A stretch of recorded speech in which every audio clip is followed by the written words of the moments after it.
This boy was run over by Truck Sama. At that moment, a goddess appeared, saying he would be sent to a world of swords and magic. But what he didn't expect was that his power would let him defeat huge monsters with just a single punch. Literally, even at 5 years old, he could take down any monster. But before reaching this point, the scene showed the floor of a bedroom. A boy sat surrounded by piles of manhwas that had been part of his life since childhood. He stared intently at one of the open stories before him. With every read, he always came to the same conclusion. The protagonist seemed way too pathetic. He admired those with hidden strength, disguised under ordinary appearances but revealed at the right moment. Since he was little, he dreamed of becoming one of these mysteriously powerful characters. Over the years, he developed the ability to help others without being noticed. An old woman struggled to push a heavy cart. Suddenly, the weight vanished, making the cart easy to move. She wondered why the effort was gone. Hidden behind a wall, he watched the scene with satisfaction. He carefully moved away, avoiding being discovered. He decided he had helped enough for one day. He left, planning who he would help the next day, maintaining a 10-year routine. Satisfied that he hadn't been seen, he was hit by an 8-ton truck. He woke up in an unknown place. He stood up, confused, trying to understand where he was, certain he had been in an accident. A female voice revealed that this was a world of swords and magic.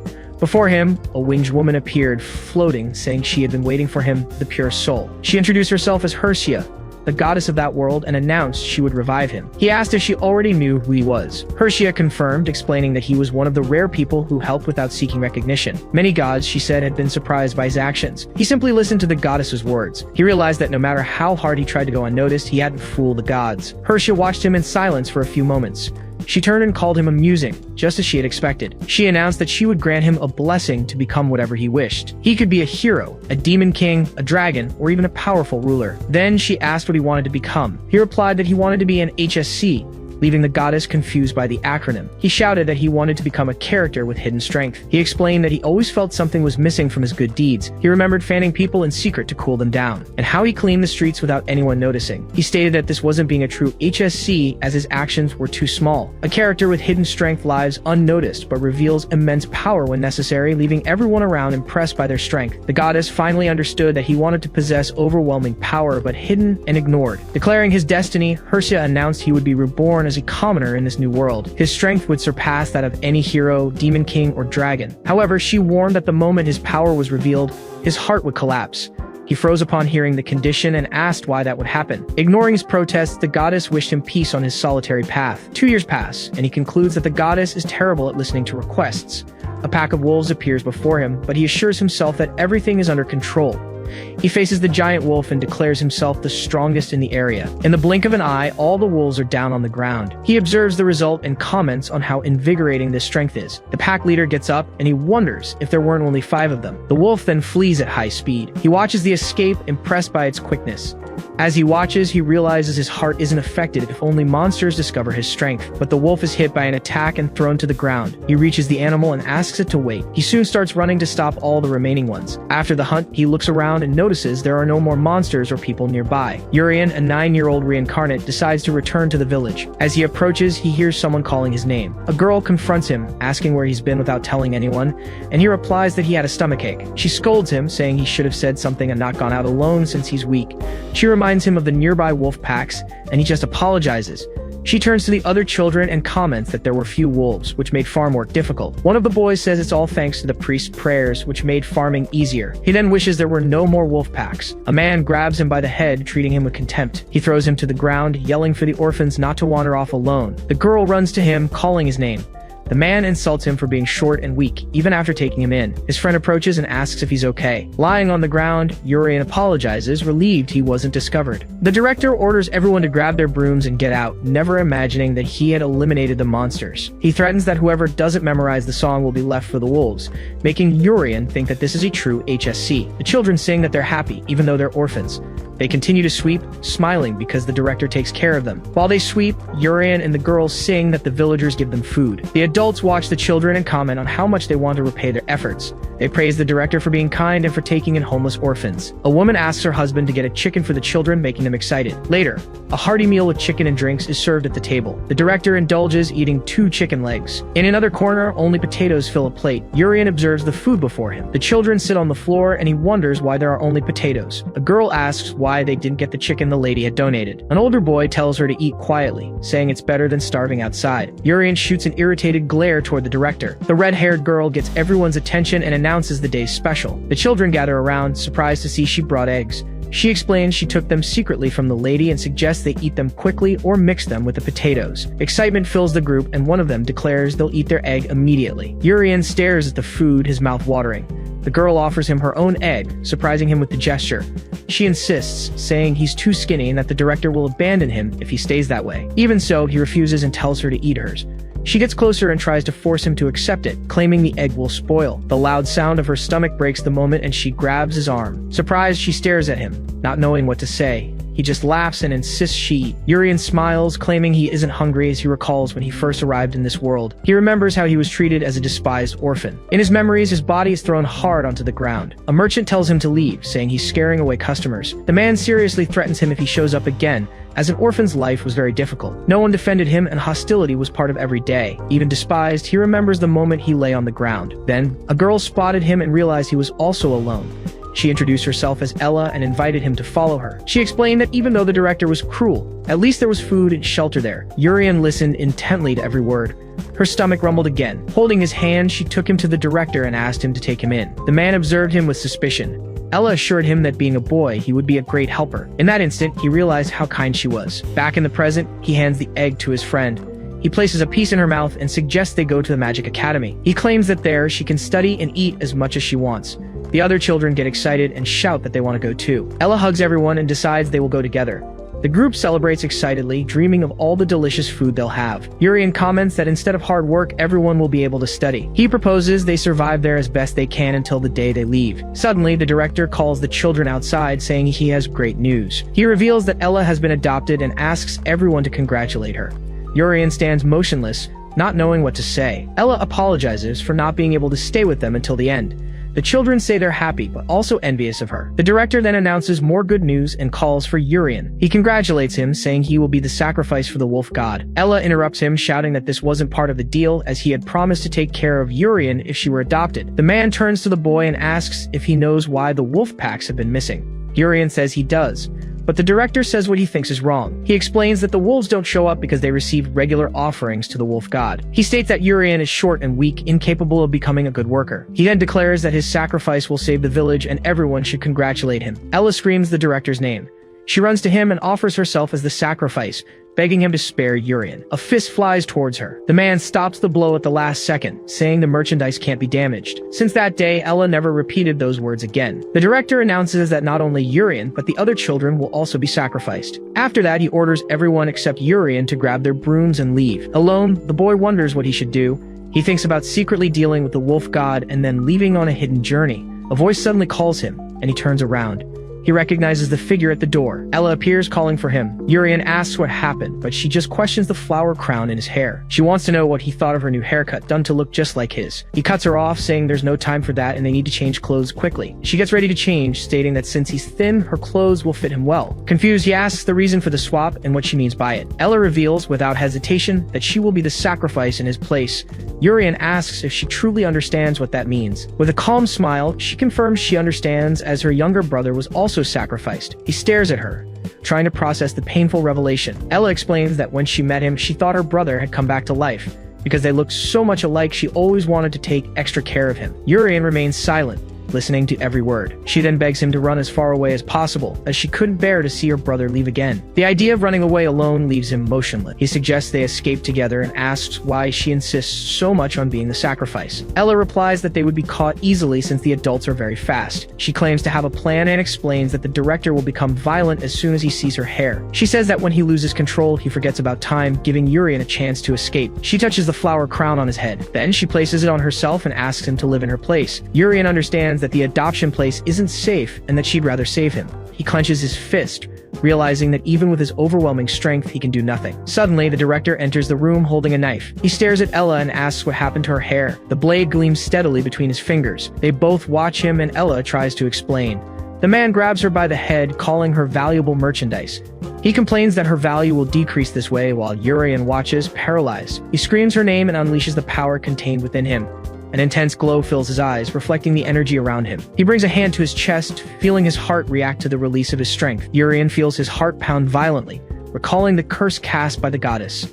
Her words echo in his mind, warning that the moment his power was revealed, his heart would collapse. Meanwhile, the director held Ella tightly. His eyes fixate on the band of flowers in her hair. With a twisted smile, he asks if she wants to meet the same end as her younger brother. Then, with cruelty, he decides to reveal a secret. He says he is the wolf god himself, and he admits he was the one who caused her younger brother's end. Coldly, he explains that after it happened, he profited from it. The man declares that it's an honor for orphans to bring some benefit to the village, even if tragically. He mocks the boy, saying he was kind to the end, believing it was good to serve as a sacrifice. He laughs while holding Ella, who goes limp in his arms, and he notes with satisfaction that she's no longer moving. Urian just watches the scene in silence. The director turns to him, brandishing the knife, and announces without remorse that his friend is gone. He reminds him it was Ella, the one who always worried about him. He promises he'll send him to her side soon. At that moment, Urian remembers when he met her. The conversations, the laughter, and the way she always protected him. How she sacrificed herself for him. Then he asks himself why he was still hesitating. The man stares at him, confused by the sudden change. The boy turns his back, lost in memories of the goddess. She had asked why he still wanted to be an HSC. She questioned if it would be simpler to be a hero or a demon king, and if deep down he just wanted to be noticed. Urian replied that heroes and demon kings use their powers for humans or demons. The goddess listened in silence, and he declared that he didn't like that idea. In the present, the boy finally decides. He wants to use his strength to protect those he loves. With one motion, he launches the attack. The blow hits the director squarely. The energy pierces through the building and projects toward the sky.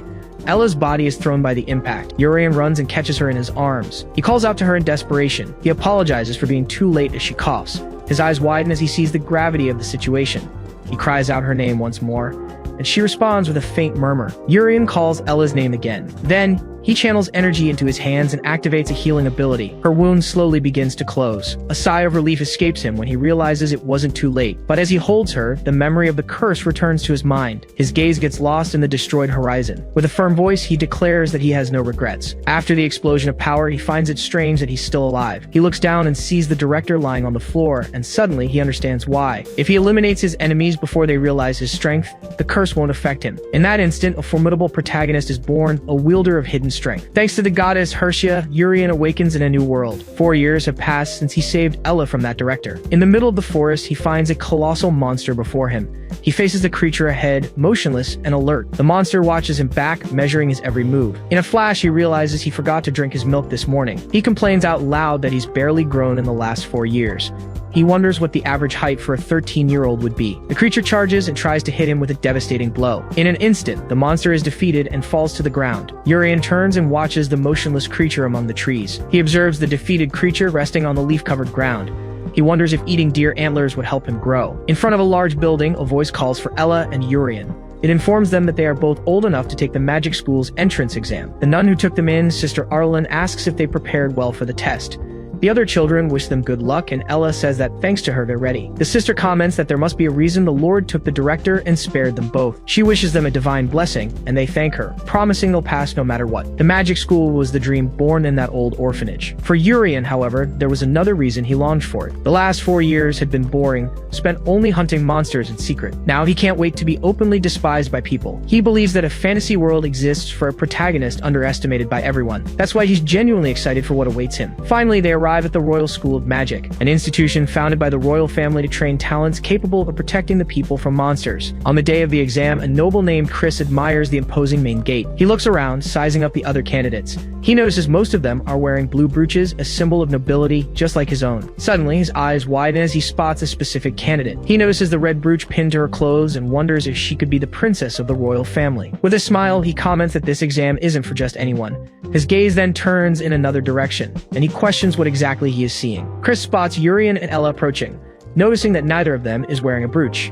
Urian starts to laugh at the scene unfolding before them. Chris approaches and asks how such simple creatures dare to dream of entering the magic school. Other nobles join in the taunting, and one of them questions if the two even know how to read. Another suggests they should try just to be grateful for the opportunity. Excitement takes over Urian, as this is exactly the kind of situation he hoped to experience. Irritated, Ella retorts to the nobles, trying to hold back her anger. She soon turns to leave, but Urian's voice calls her back. Ella stops and advises him not to listen to what they're saying. She explains they value status more than people, while Chris watches watches with a satisfied smile. Urian runs hurriedly to catch up with her, asking her to wait. At that moment, a voice announces the start of the school's 29th entrance exam. Headmaster Mages explains that the students' duty is to protect the people with swords and magic. He informs them that the exam will test their fundamental skills with the blade and their magical powers. Other students whisper about the presence of a commoner, doubting his ability to fight. A blindfolded man introduces himself as Ga Ryunbi, the instructor for the swordsmanship test. He instructs the candidates to pick up the training swords in front of them. He demonstrates the exercise by cutting the target behind him with a single sheet of paper. The candidates react with astonishment at the precision and strength shown from a distance. Ga Ryunbi checks the list of names and calls the first candidate Tian. A white-haired girl answers the call and approaches.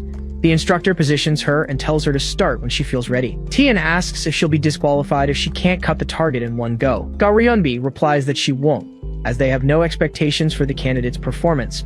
He concludes by saying that since they are just children, they should simply do what they can. Tian strikes the training dummy. The instructor comments that she couldn't even cut it halfway and calls the next name. Chris steps forward and cuts the target in half.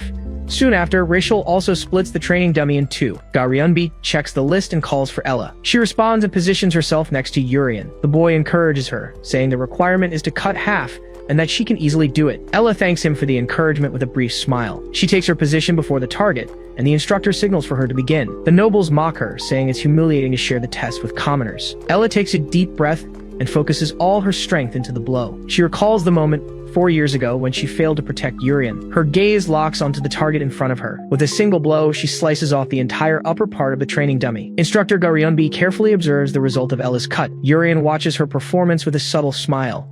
The candidates react in surprise at the impact of the blow. The crowd is stunned, wondering how a commoner managed to be the first to cut the target completely. Ella firmly declares that now she will be the one to protect Urian, stating that he's still weak. Ga Ryunbi remains silent for a few seconds, analyzing what happened. A magic wand had been placed in the center of the target. Even with all their strength, no other candidate would have been able to get through it. To cut the target, one had to strengthen the weapon with magic.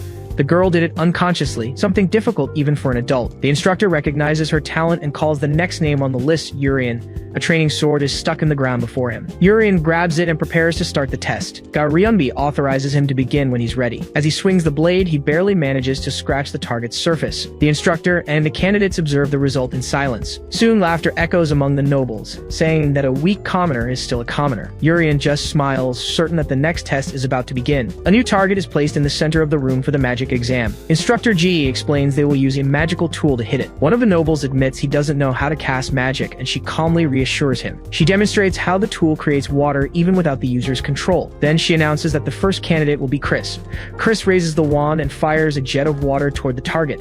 The attack hits the center precisely, and the instructor praises his excellent performance. His friends congratulate him enthusiastically. Gia asks him to return to his place and calls the next one Urian. He responds promptly, while Ella encourages him with confidence. Approaching, he extends his hand to receive the magic wand. He takes the object handed to him naturally. The instant he holds it, the wand shatters between his fingers. Chris scolds him, saying a commoner shouldn't even stand before a noble. Urian stares at him in silence, showing no reaction. Ella shouts his name, and the instructor warns that fights between candidates will not be tolerated. He reassures her, saying it's okay as he picks up one of the pieces. He holds the fragment with a confident smile. He thanks Chris, stating that now all eyes are on him. He prepares to take the test with the broken wand. He plans to fail on purpose, aiming for the perfect role of a character with hidden strength. A small amount of energy gathers at the tip of the fragment, but as he tries to cast the spell, immense power explodes in his direction. Urian is stunned by the unexpected force of his own attack. Ella and Instructor G look at the scene, and all the other candidates watch the result. Urian is speechless at what just happened. He looks at the cracked wand and realizes he's in big trouble. The candidates react, confused by the unexpected test result. Instructor Gi and Ella stare at Urian, trying to understand what happened. Chris and his friends mutter in disbelief at what they just saw. Urian wonders if the magical tool broke because of his mana's strength. He shouts that it's the tool's fault, claiming it must be defective. Chris refuses to accept it, insisting a commoner could never damage something like that. Some nobles comment that the item was already worn out and just happened to break on his turn. Bowing, Urian thanks Chris, relieved by the convenient excuse. He looks at the broken wand and complains that it's too weak for his power. Then, he turns to the target, determined to keep up his act and not expose himself. Headmaster Mages announces the final test, facing a magical bear in the forest in teams of 3. He explains that great skills are worthless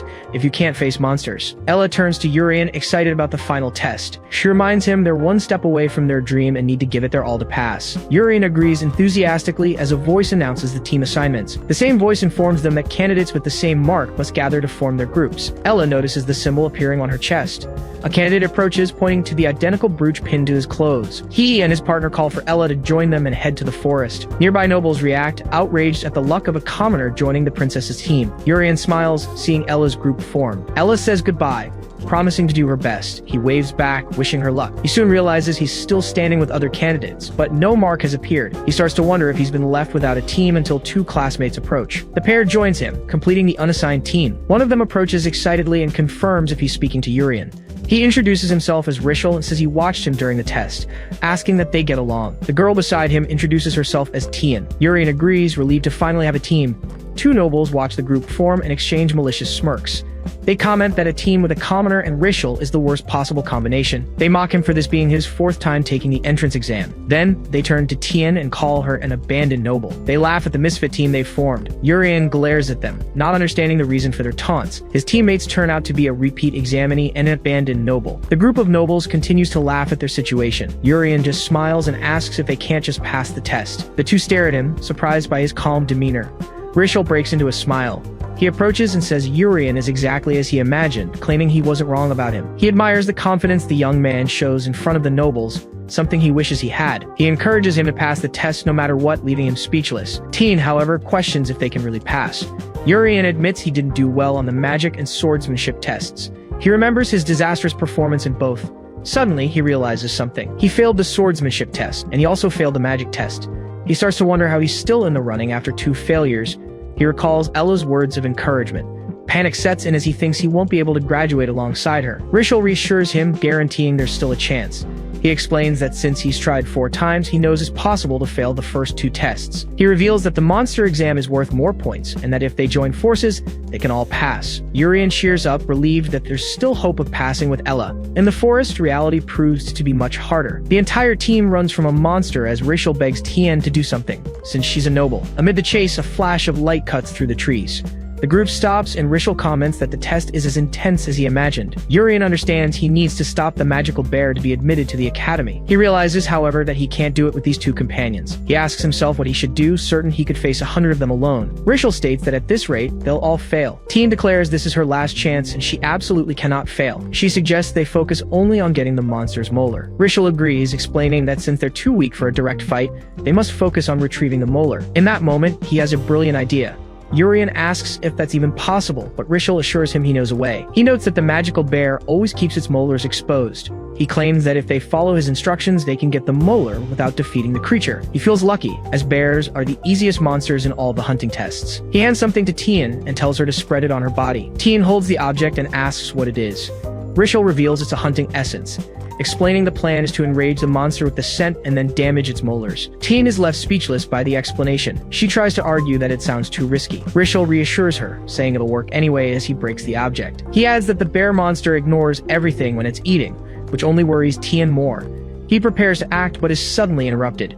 Urian grabs the young man's arm tightly. He questions if he's really sending Tien into such great danger. Rishal turns to face him. He asks if Urian doesn't want to go to the academy with his sister. He pulls his arm away and states that sometimes you have to take big risks. He challenges him to come up with a better way to stop the monster. He yells that they'll never succeed because they're from the lower class. He explains that unlike nobles, they weren't born with mana, so they must stick together.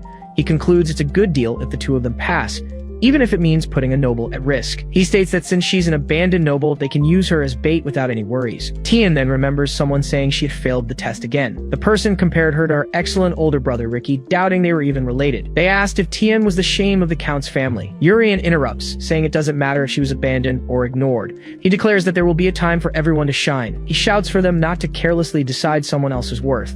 Rishal reacts to his words with irritation. He throws the hunting essence on Urian and Tien. He yells that Urian should face the monster with her. The bear spots the 2 of them covered in the essence. The creature charges toward them. Tien stares at the approaching monster. Urian turns to face the creature and cracks a slight smile. Tien lets out a scream. Her gaze shifts to the side.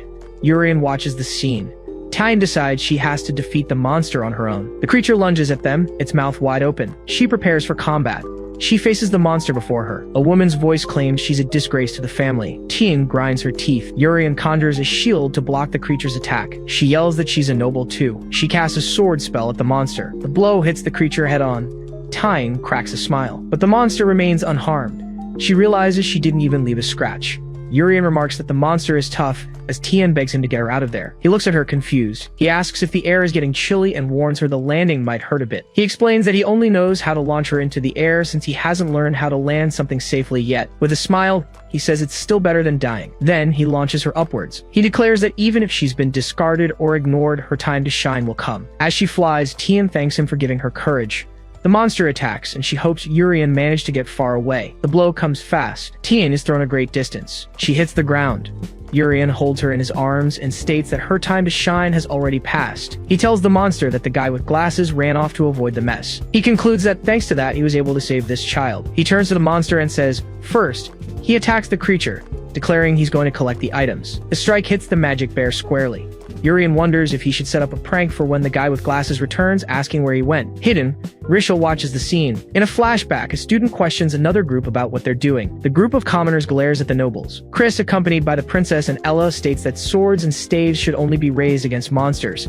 A commoner calls out to a girl in the group, offering to help her pass the exam. Chris asks how they would do that since only the headmaster has the power to pass or fail a student. The young man reveals they plan to make the nobles fail so they can pass in their place, but he's scolded for revealing the plan. Chris realizes the lower class has united, and the student shouts that it's the nobles' fault for wanting everyone to fail together. He repeats the invitation to the girl and taunts the group, asking if they really think they can beat him with her on their side. The commoners' leader replies that they won't be the ones to defeat him, while his companion warns him not to reveal anything else. Ignoring the warning, he shouts that the monsters will do it, as they're using the bear to eliminate the nobles. Chris states that he understands the situation. He comments that he'd noticed the increase in lower-class participants and concludes this must be the reason. The princess deduces they knew the bear is enraged by the scent. As a member of the royal family, she laments the situation. She declares it's shameful for future protectors of the citizens to use monsters for something like this. She calls for Ricky and orders him to capture everyone alive. She affirms that the royal family will investigate who manipulated the test and exploited the monster's traits to endanger their peers. Ricky advances, sword in hand. He prepares to attack. He unleashes a strike against the commoner students. The blow hits the young men. Ricky stares them down. One of the students tries to speak. Then, he yells for everyone to spray it. The liquid is launched toward Ricky. The liquid stops midair, floating around him. A commoner asks what's happening. He realizes the blood dries before reaching its target. The princess extends her hand and orders them all to surrender. She declares that their plan has failed. Ella watches the scene and states there's no need for her to act. The commoner's leader stares at the outcome. He shouts that this is their only chance and there won't be another. His companion warns him that if they get caught, all will be lost. Even so, he draws his sword and orders everyone not to give up. The other students prepare to fight. The princess is hit and wonders how far they will go. 4 bear monsters emerge from the forest. Ella turns to the creatures. She notes that there are now 4 monsters. She wonders if kids like them stand any chance against those beasts. A commoner shouts that they won't be caught easily, but Ricky just whispers the word wind. He uses his magic to raise a barrier between the students and the monsters. The lower class boys look up. Ella warns them not to get hurt just because their plan failed. Ricky states that they too are citizens of this kingdom. The commoner's leader appears, tied to a tree. Ricky approaches and comments that he now remembers the guy's sister being in the group. The tied-up student smiles and asks if that's why. He then realizes that both the brother and sister were there. He yells that their younger siblings are no longer here and were worthless compared to the 2 of them. He continues, saying the bears must have already attacked. With luck, maybe one of them is still fighting. The princess orders Ricky to go after them immediately, as there might still be a trail. Ella tries to follow him, but the princess stops her and tells her to stay. She turns to her and asks why. She yells that her younger brother is out there too. The princess says she understands what it's like to hear something like that might have happened to one's own family, but she states that the girl would only get in the way. The captured student explains that if everything happened as he said, the scene of the incident would be a bloody mess. The monsters, drawn by the scent of blood, would gather, making it impossible to know how many would be there. The princess comments that Ricky has the skill to defeat them all, but fighting while protecting her would be difficult even for him. She then asks Ella to trust him and wait there by her side. Ella tightens her grip on her sword and whispers Urian's name. Elsewhere in the forest, Ricky runs at high speed through the trees. He finds Tien lying on the ground. He senses a presence approaching. He leaps back, dodging an attack from a helmeted figure. The stranger wonders why he isn't the guy with glasses. Ricky notices the attacker's black brooch and realizes someone else was there. Tien remains motionless on the ground. He turns to the enemy. He questions how he dares, and lunges to attack him. Ricky wonders how his attack was blocked. The helmeted man comments that a surprise attack is a bit dangerous. He asks if he thought he'd get away unscathed after attacking his younger sister. The helmeted young man questions if he's supposed to be the younger sister. He asks Ricky to calm down and listen, saying he understands the misunderstanding. Ricky just whispers the word wind. The helmeted man watches the magic take form. A gust of wind is launched at him. The young man comments that was dangerous and almost broke his helmet. He watches Ricky create a wind shield around Tien. Ricky turns and calls him a peasant. The helmeted young man thanks him, saying he doesn't believe Ricky is one of the remnants. In recognition of him dodging his attacks twice, Ricky decides to introduce himself. He reveals his name is Ricky, the eldest son of the Viscount family that serves the wind spirit Y. The other young man introduces himself as Yuri Sungung. Ricky repeats the name Yuri Sungung, and since he claimed not to be a remnant, says he'll ask a question. He asks if the young man knows who left his sister in that state. Yuri Sungung turns and asks about his sister. An image of Urian holding an unconscious Tien appears. Yuri Sungung points to himself and asks, "Me?" He admits he knocked her out, but Ricky interrupts him. He declares that this time he'll break that helmet first. Yuri Sungung comments that clearing up misunderstandings isn't easy. He says he needs to go get something soon. He dashes forward at high speed, stating they'll talk more calmly next time. Ricky observes his speed.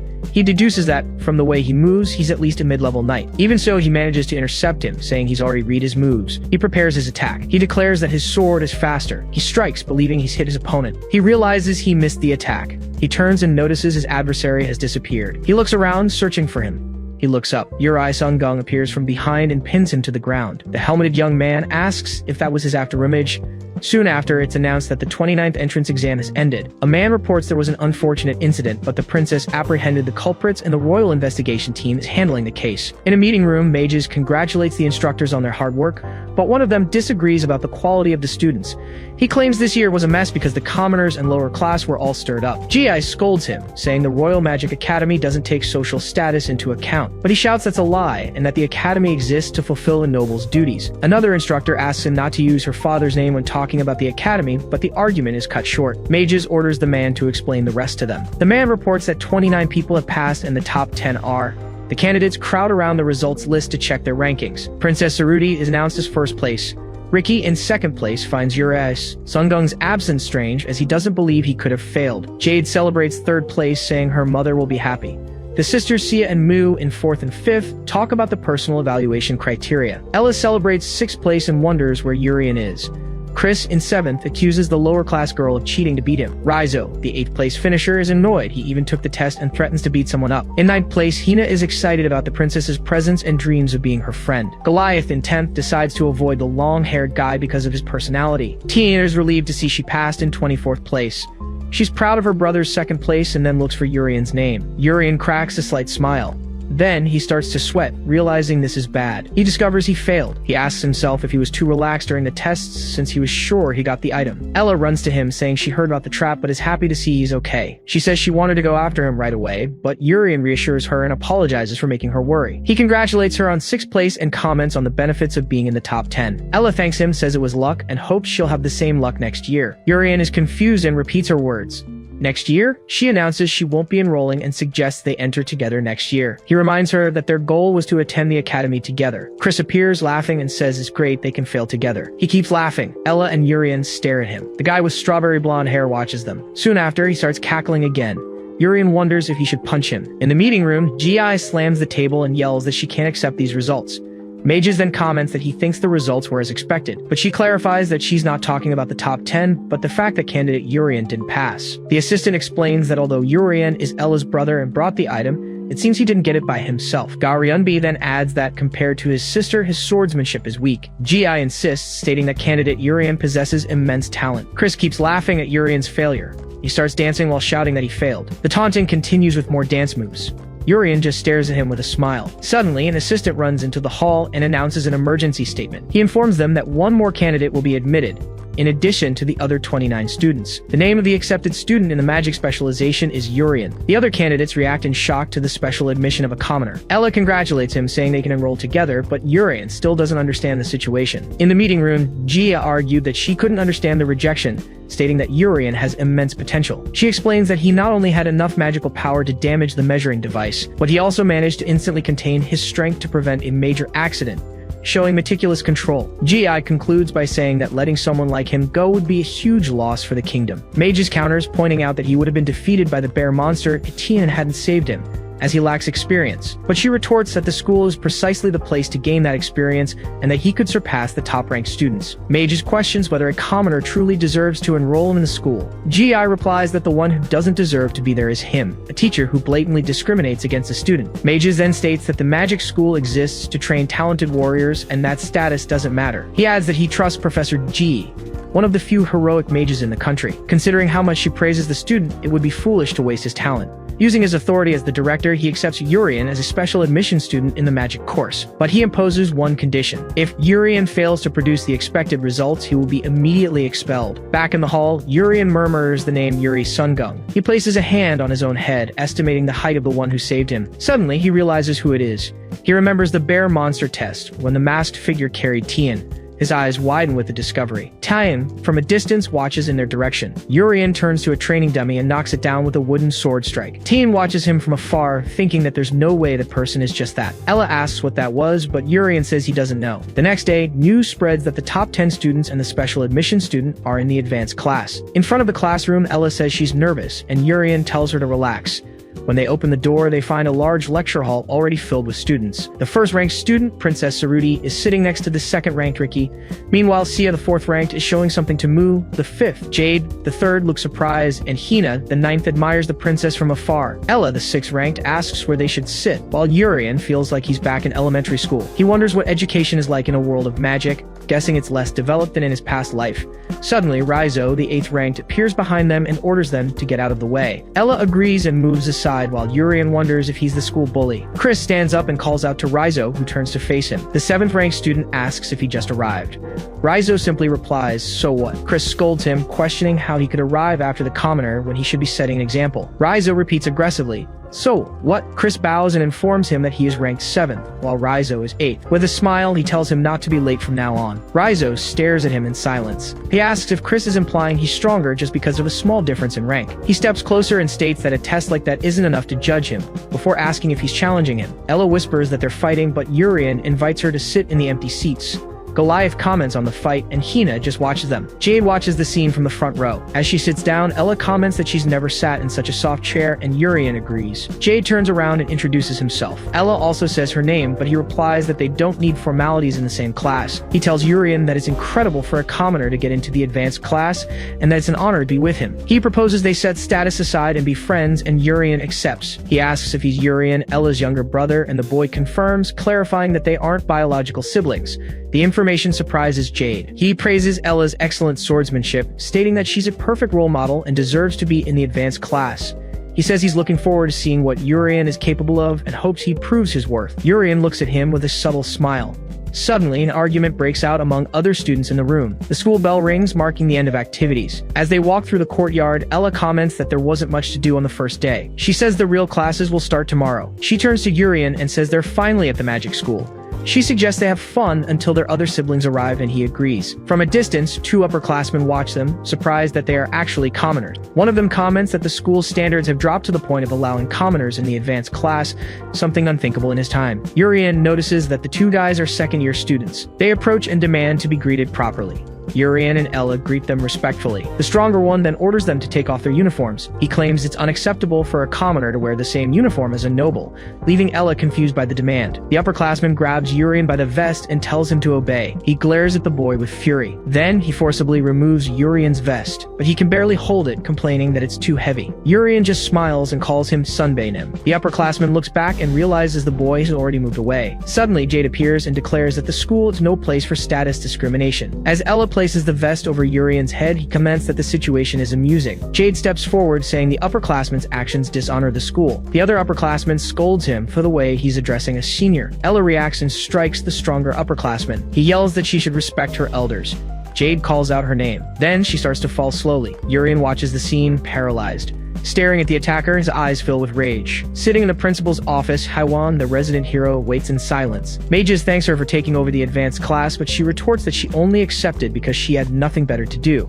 With her usual frankness, she comments that he should cheer up a bit. Mages points out that this year's class will be one of the most significant in the school's history. Curious, Haiwan asks what he means and if he's talking about the siblings. Confirming, Mages recalls that despite opposition from the nobles, they were admitted as special students to the advanced class. He continues, stating that he understands the sister sister's admission, who instinctively infused mana into her sword despite being a commoner. Haiwan agrees that Ella is incredible and would have had a guaranteed spot if she had been born a noble, but she points out that the same can't be said for her brother. Mages recalls Ji's insistence on the boy's great talent, who, unlike his sister, had proven nothing. Haiwan concludes that even so, he received the special title because of the significance Mages mentioned. Mages asks if she thinks the school's current system is working as it should.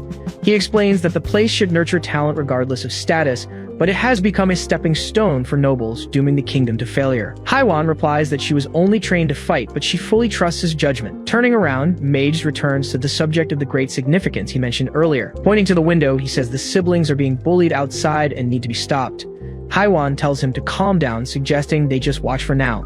With a keen eye, she states she's curious to understand this significance. In the courtyard, an upperclassman demands respect and lands a solid punch on Ella. Jade yells the girl's name. Ella collapses from the impact of the blow. Urian watches the entire scene with a fixed gaze. Jade takes a combat stance and orders Urian to take Ella to the infirmary. He vows to drag the attackers to the student affairs office. An upperclassman objects, reminding him that they are second years. The attacker suddenly notices a button in his hand, not understanding how Urian escaped. He realizes he didn't even loosen his grip, yet Urian is already holding Ella in his arms. With his heart racing, Urian replays the moment the upperclassman hit his sister. He also recalls the mana-infused fist about to strike her with full force. With Ella safe in his arms, he faces the upperclassman without hesitation. Jade grabs the attacker's wrist, who panics and tries to break free. Surprised by the strength of someone smaller, the attacker struggles to get loose, but Jade also has trouble holding him down. Gritting his teeth, the upperclassman tries to resist.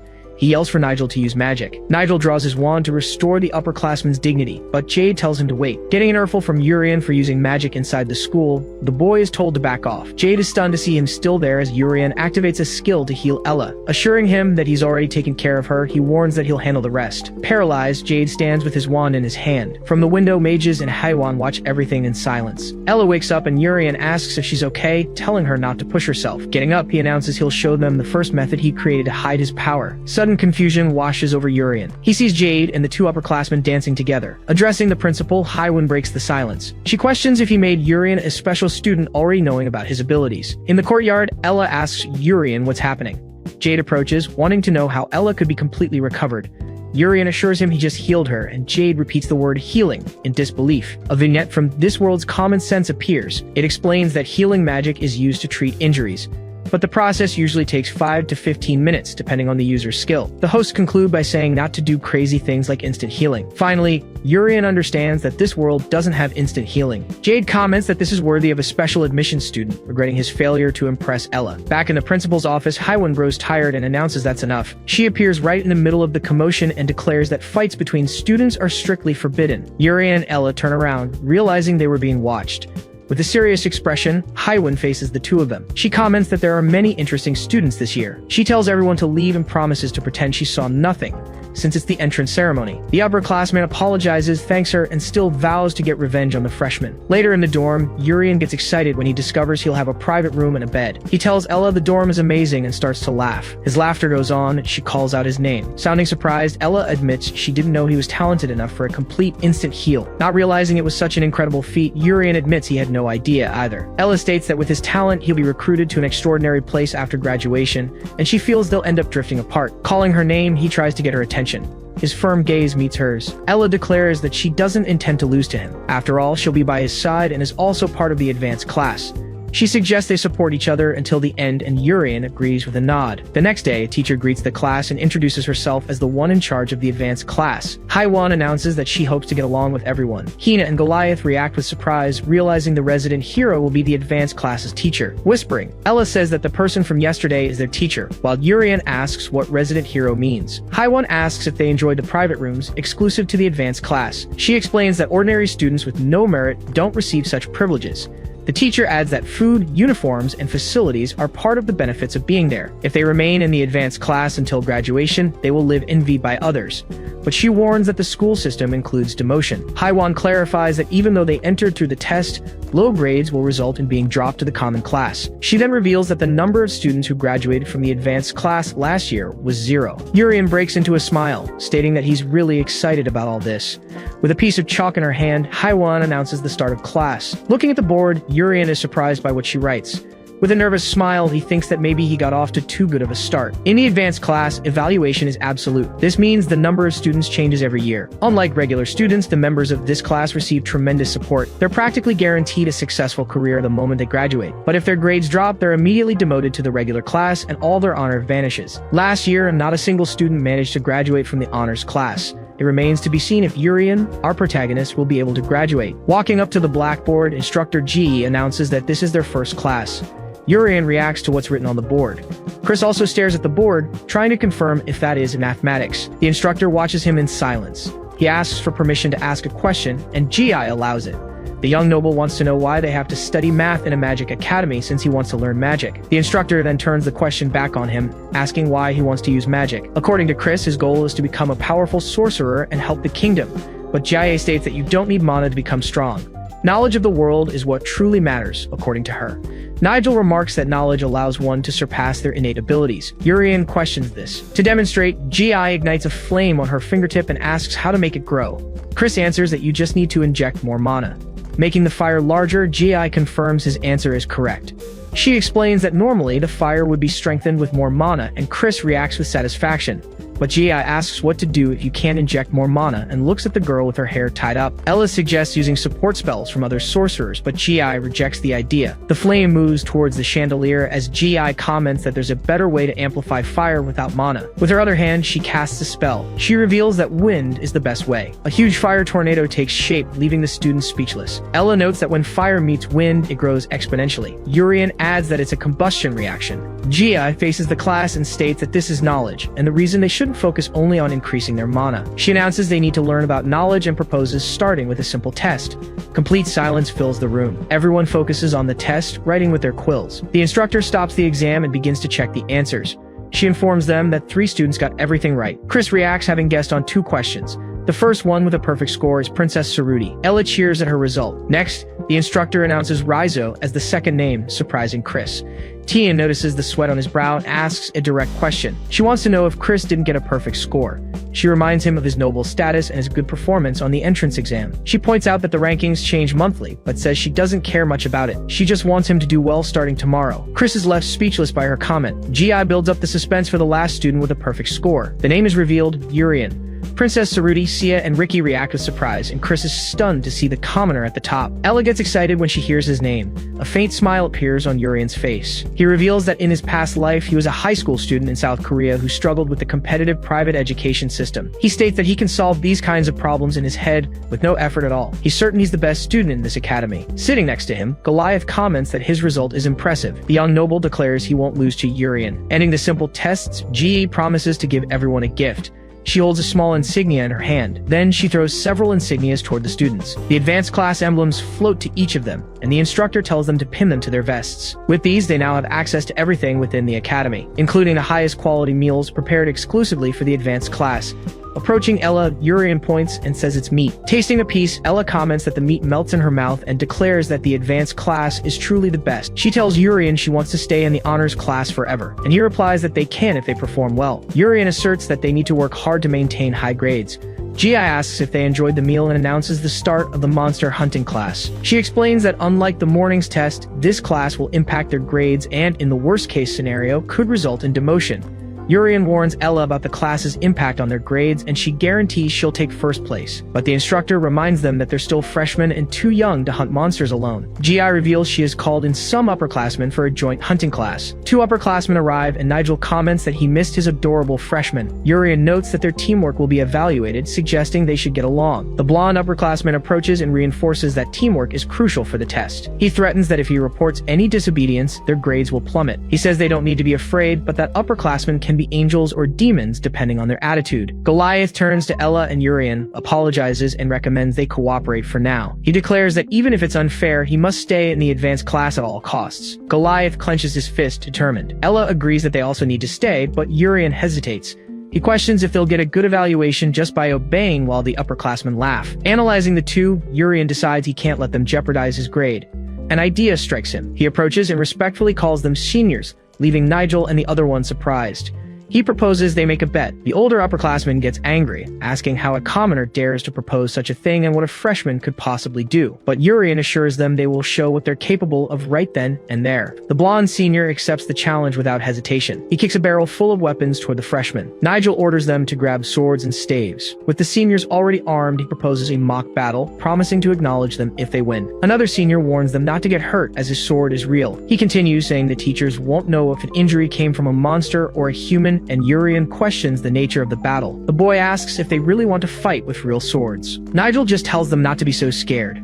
The three freshmen thank them for the opportunity, and Goliath celebrates being able to stay in the advanced class. Ella asks Urian which sword she should choose, and he tells her to just grab anyone while the seniors watch. The swordsman senior tells Nigel not to go easy, and he agrees. Suddenly advancing, the senior attacks Ella, who blocks the blow firmly. Surprised, the senior retreats, feeling the force of her block. He realizes the commoner has infused her blade with mana. Ella recalls a past confrontation. On that occasion, she couldn't protect herself or Urian. Her lack of composure cost her dearly, but now she won't let her guard down. Calling out to Nigel, the senior asks for a protection spell. Nigel conjures magical armor around his companion. Goliath dashes forward. He runs straight for Nigel, who is preparing a powerful spell. An intense energy manifests in Goliath's hand. Nigel's staff is ripped from his hand. Confused, he wonders what happened to his staff. Goliath now wields a shadowy sword. He states that taking out the sorcerer first is the basic rule. The swordsman senior prepares to act. He charges at Urian, saying they'll also defeat the sorcerer on their side. But Ella guarantees that won't happen. The man continues his charge toward the boy. Urian remains motionless, awaiting the attack. A faint smile appears on his face. The senior halts his movement, sensing a presence emerging around the boy. He watches the scene, unable to comprehend what he's witnessing. Ella senses the approaching danger. Behind Urian, a monster emerges from the shadows. The creature attacks with its claws, and Ella screams the boy's name. She shoves him away, taking the hit in his place. Urian sees her with her back marked by the claws.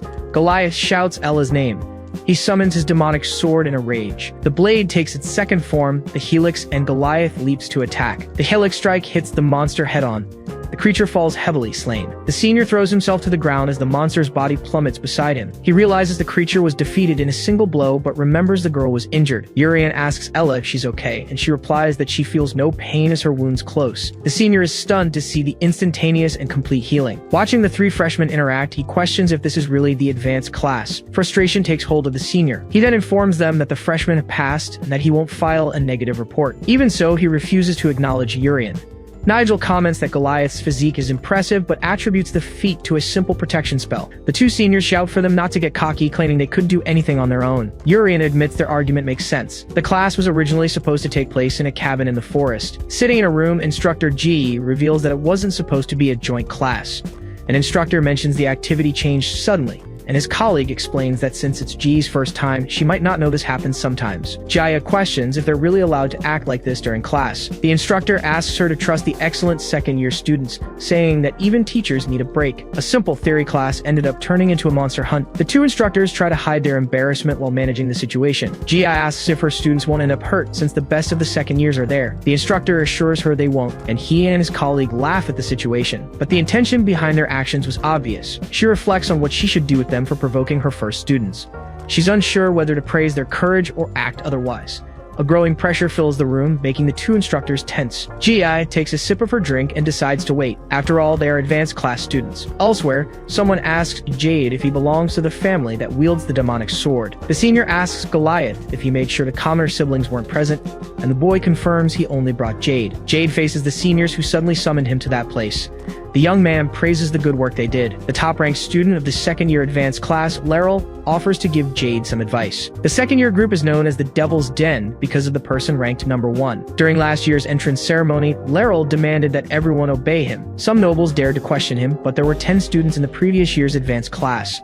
That lasted until he defeated the other 9 in a decisive showdown. The 3 who yielded remained in the advanced class, while the 6 who resisted were removed. Currently, only 4 students remain in the second-year advanced class, and a strict hierarchy reigns among them. Goliath wonders why everyone from the second-year advanced class is gathered there. Laryl tells Jade he'd heard stories about his family before he came.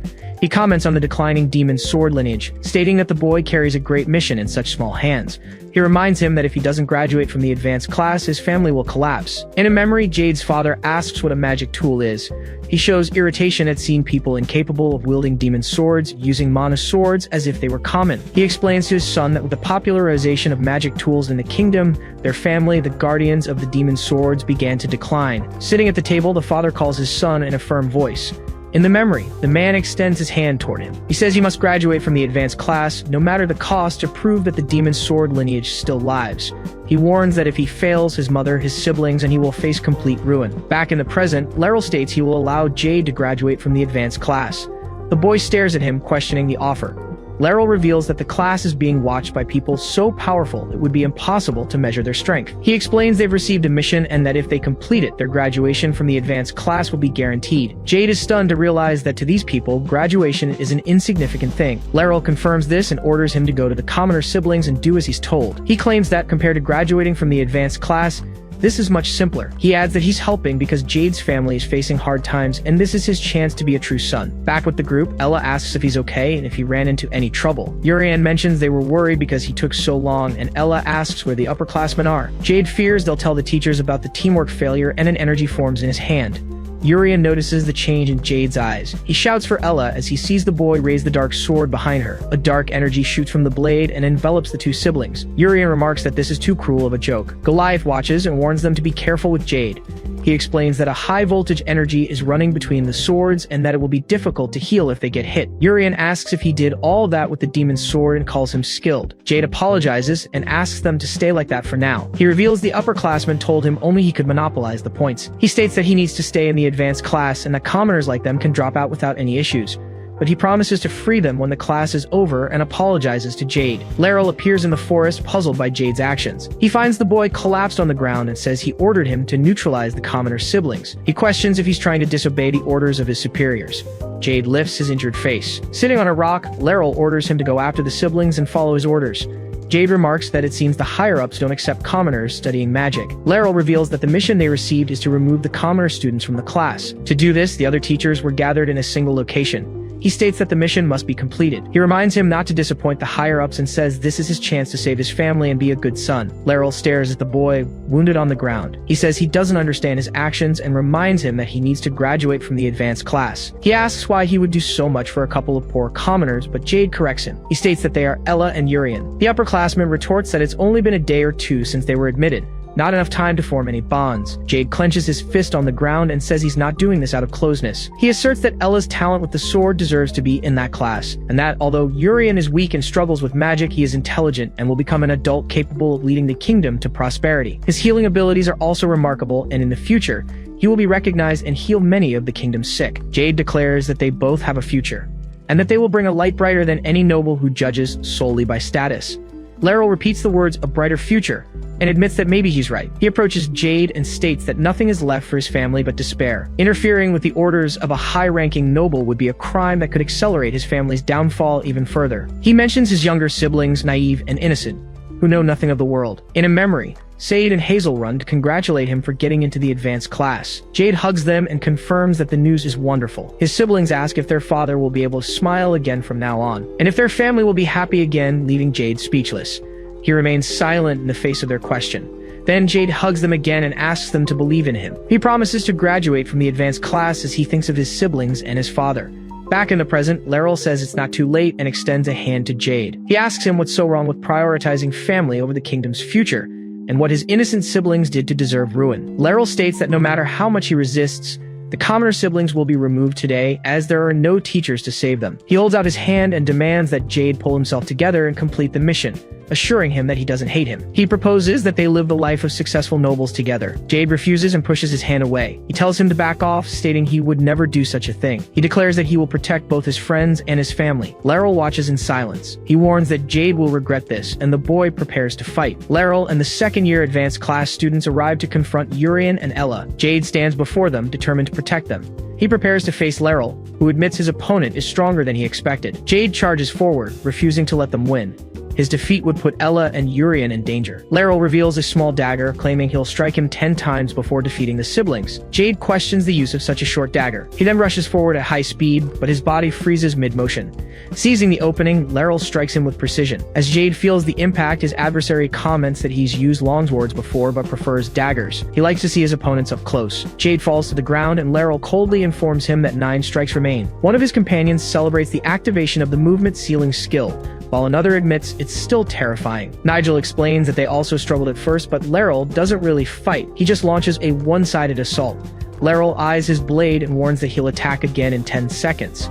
The countdown begins with Jade still on the ground, but he rises, wielding his demonic sword and bracing himself as the count continues. Using the sword's fourth form, he creates an energy whip and lashes out at his enemy. Laryl raises his hand at the last second to block the blow, successfully defending himself. However, Jade's body freezes again. Laryl appears behind him and strikes his back. The blow is powerful, and the attacker remarks that Jade's reactions are interesting. He then hurls him to the ground and starts another countdown. He remains standing, watching as the seconds tick by. At the last moment, Jade activates the sword's third form, creating multiple spears that shoot toward his enemy. The spears hit Laryl dead on. His companions are impressed. They remark that this year's advanced class is extraordinary for Jade to create so many spears even at a disadvantage. Jade supports himself on the ground with one hand, panting as one of the spears pierces Laryl's hand. Even after being hit, Laryl attacks him again from behind. Another countdown begins. The fight takes place near Urian's hiding spot, where he watches in silence. He tells Ella that what they heard about the scores must be a lie. Worried, she fears the upperclassmen are threatening Jade again and wonders if he'll survive. Urian tries to calm Ella, saying he'll be fine if it's just those two. Still, he admits he has a bad feeling. In the clearing, Jade is on his knees, exhausted. One of the upperclassmen steps on his head, but quickly retreats in fear. Laryl scolds him, telling him to leave if he's going to hesitate. They're here to win at any cost. The guy apologizes and quickly backs away. Laryl turns to Jade and asks if he's still standing. He coldly states that all attempts to stop him were useless, and now he will defeat the siblings. He says his actions were meaningless and have only doomed his family to ruin. Approaching, Laryl crouches down and questions his choices, asking why he's in this state. He presses on, demanding to know why his family must fall and why he won't stand up. He proposes they defeat the commoners together, assuring him he can still save them. Jade then reveals the movement lock lasts for 5 seconds with a 10-second cooldown. Laryl glares at him, annoyed, and asks what difference that makes. Without waiting for an answer, he strikes him again, demanding to know what difference it makes. Jade rises on the ground as the other watches him with fury. Laryl pulls the spear fragment from his hand and asks why he keeps resisting. He reminds him that he needs to graduate from the advanced class and asks if he doesn't care about his own family's ruin. But Jade remains still, listening to his enemy question why he's trying so hard for mere commoners. With a faint smile, he asks why Laryl doesn't just submit. He repeats the question, asking why he acts this way for ordinary people. Then he pushes himself up with effort and asks if Laryl has any real friends. He states that he can't even describe how pathetic he is. Laryl's eyes fill with fury. He lunges forward, trying to strike Jade once more. The blow is delivered with force, but something stops him mid-swing. His dagger is sent flying by a sudden attack. Jade kneels, watching in surprise. He asks Urian what he meant about monopolizing the scores.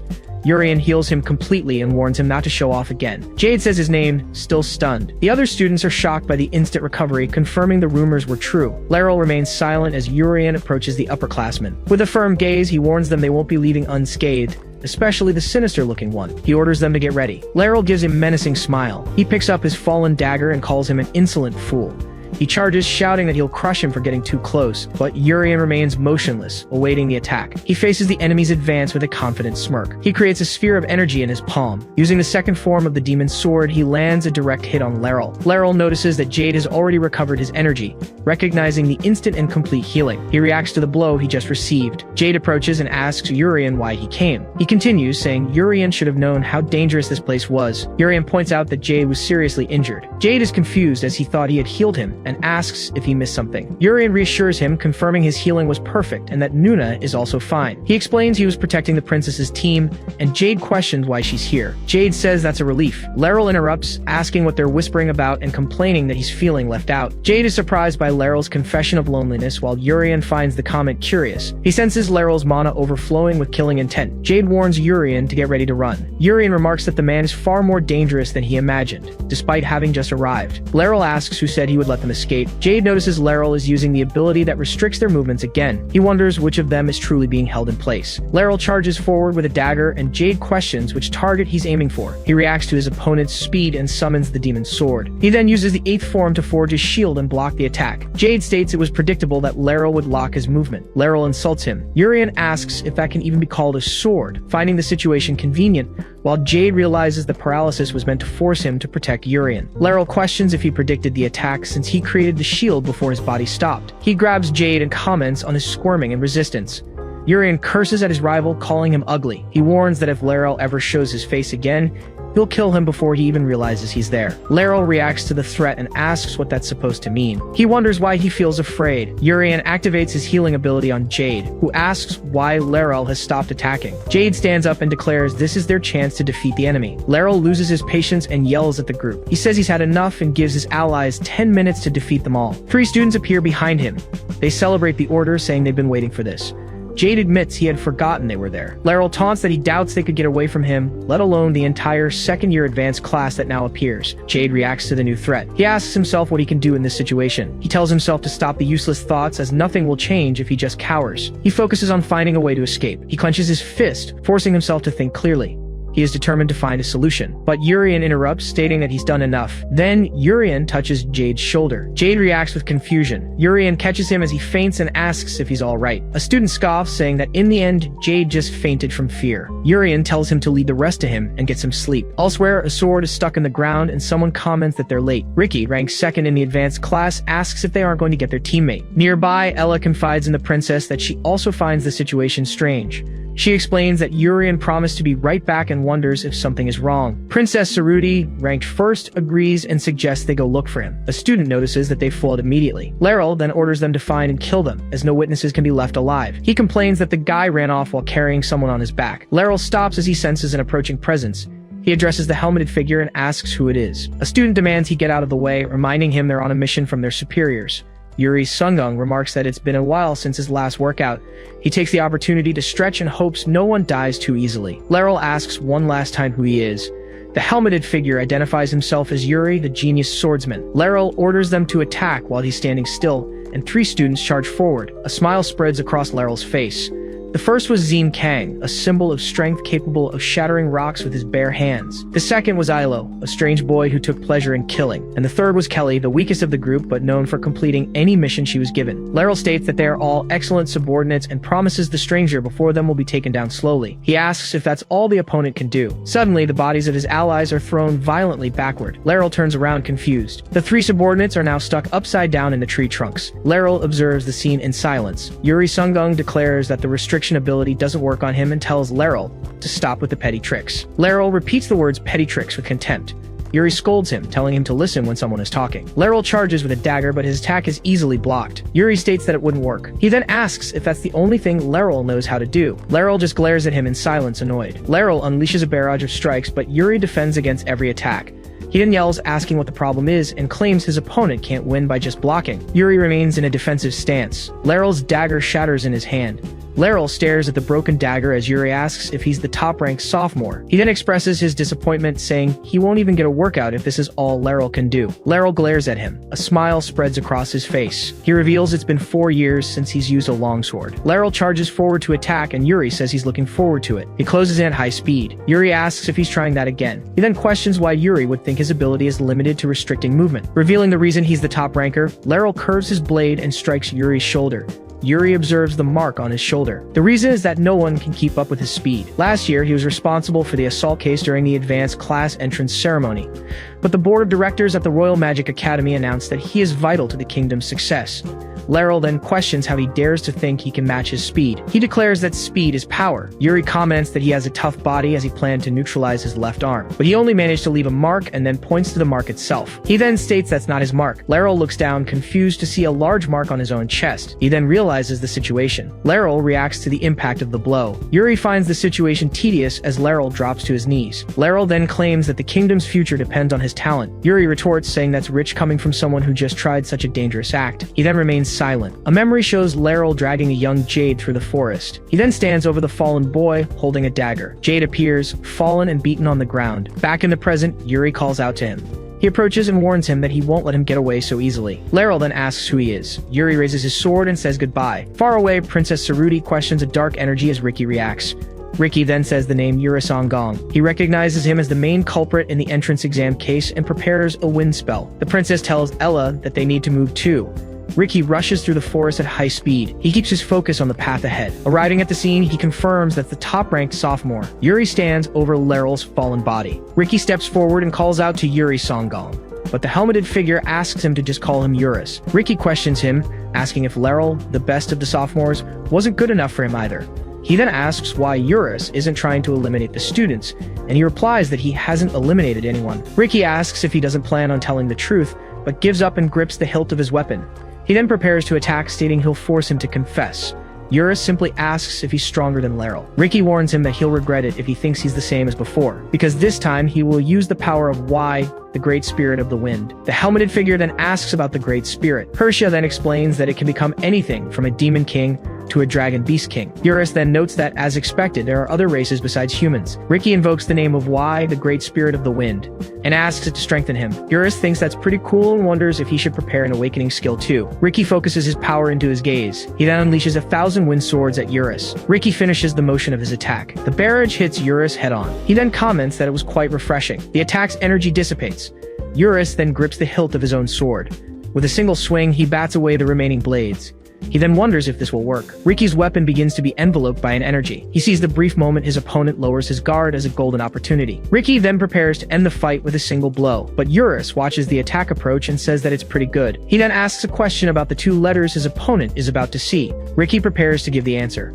Yuris appears behind him and strikes, revealing the answer is afterimage. He scolds him, complaining that Yuris snuck up on him again. Yuris then remarks that, even so, he's better than the rest of the second-year students. An announcement informs them that the first-year honor class's senior joint class has been cancelled. The reason was that Yurisu, the suspect in the incident with the nobles, appeared and confronted the students again. Ji-ai then walks with determination down a hallway. Director Mages calls her by name Haiwan. She asks if he received a report. He confirms, saying he heard about the incident while the other teachers were looking for her. Ji-ai explains she was prevented from going to the scene, and the director comments that he didn't think she was the type to hold back. She then reveals she stayed put on purpose, as she never imagined her students would be affected. Ji-ai believes this was done by someone with high authority, capable of directly manipulating the teachers. Director Mages agrees, stating he also believes the culprit is a high-ranking noble. She then stares at him seriously. An image of her damaged classroom flashes in her mind. Amidst the wreckage, she addresses the director. Then she says she hopes he is not involved in this incident. Mages calls her by name Haiwan. He states that the situation is unsettling, and not just for her. Ji-ai says she's also furious that the students were affected. He swears he isn't involved and reveals he is interrogating the teachers who detained her, as he believes they were following orders. She then asks him to investigate the second-year honor students, since they were the ones who confronted her students. The director informs her that they are recovering from the confrontation with Yurisu, and that the investigation will begin shortly. Ji-ai then wonders if Yurisu could be a spy sent by the Empire. Mages replies that it's not confirmed yet, but they need to find out soon. He concludes that this person is a dangerous entity who might be hiding in the school, preparing their plans in secret. Urian delights in 2 large pieces of meat. Ella exclaims the food is delicious and offers a sweet to Urian, who is also feasting on meat. He then wonders if this will cause him to fall behind in the honor class, even if they plan another dangerous lesson. Chris questions their attitude, but Rizzo scolds him with irritation. Chris challenges him to settle it in a direct confrontation, but Rizzo replies that he will regret the challenge. Hina and Goliath comment that they were also affected by the culprit but seem fine due to their instant recovery. Sia then comments that she's envious of that. Mu reacts suddenly. Sia then asks what's wrong. Jade approaches, calling for Ella and Urian. He says he's happy they are both safe, and Urian asks if Jade is okay. Jade confirms he fainted suddenly, but is fine, as it happens occasionally. Ella then tells Jade that he tried to risk himself to protect them. She then asks that, from now on, he not try to do things alone so they can overcome this together. Jade asks Ella if they are precious friends, and she reacts to the question. He's happy with the idea, but Urian comments that Nuna comes first, followed by the lunch menu, and only then Jade. Jade then wishes himself good luck. In the senior joint class that could have led to demotion, all the first-year students made it out safely. Urian also made it out safely in the honor class. After a few months of peace, Director Mages announces that the special magic student, Urian, will be expelled if he fails the exam. Urian confirms this is true, placing him in danger of expulsion. Originally, when enrolling as a special magic student, there was a condition of expulsion for low grades. But the director believes he will easily pass this exam as well, and Urian agrees. The director then clears his throat and continues the explanation. This session is the Royal Magic School's midterm exam, a monster hunting test for the honor class. Everyone will enter their respective exam forests, and passing requires collecting 20 points. Raizo questions the 20 points, thinking it sounds complicated, while Chris scolds him for his manner of speaking. Director Mages praises student Raizo's question. He then reveals crucial information, explaining that beast-type monsters like wolves, bears, and tigers are level 1. He continues, explaining that weapon-type monsters like swords, bows, and axes are level 2. As for natural disaster-type monsters, such as typhoons and earthquakes, they are classified as level 3. Then he reveals that disease-type monsters, which cause various illnesses, are level 4. And finally, he mentions that there is only one level 5 monster in the world, Time. The director then clarifies that as a monster's strength increases, so does the danger it poses to humans. Urien finds the explanation interesting, concluding that monsters are adversaries of humanity. Raizo then interrupts him and asks again about the 20-point system. Mages again praises student Raizo's good question. He then explains that level 1 monsters are worth 2 points and level 2 monsters are worth 5 points. Goliath understands they just need to hunt and gather 20 points, questioning if any more explanation is needed. Then the director informs them that the test period is 5 days and that it is an individual competition. Urien calculates that he'll need to hunt 4 level 2 monsters to pass without revealing his strength. Mu then asks the director how many points level 3 monsters are worth. The director comments that among the first-year students, she is the third to ask that question.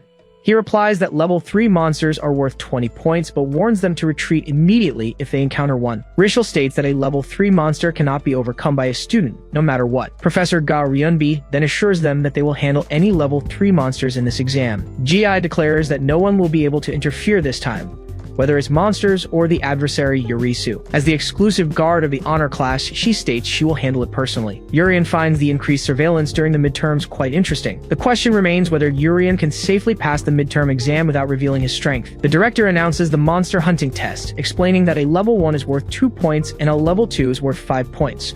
Urien understands that although the test is easy, he needs a total of 20 points to pass. It turns out that many eyes are watching this test, and especially those of instructor Jie. Chris approaches and asks Urien if he knew the test is an individual competition. He then taunts him, questioning how someone who can only heal could possibly gather 20 points alone. Ella defends him and assures him she will help in some way, but Urien just thanks her. He then replies that he actually prefers it this way. Professor Ga Ryunbi approaches the director. He informs him that he has already sent the students to their designated locations. Mages congratulates him, while a female teacher uses a crystal sphere to observe the students. The sphere then begins to connect with the test locations.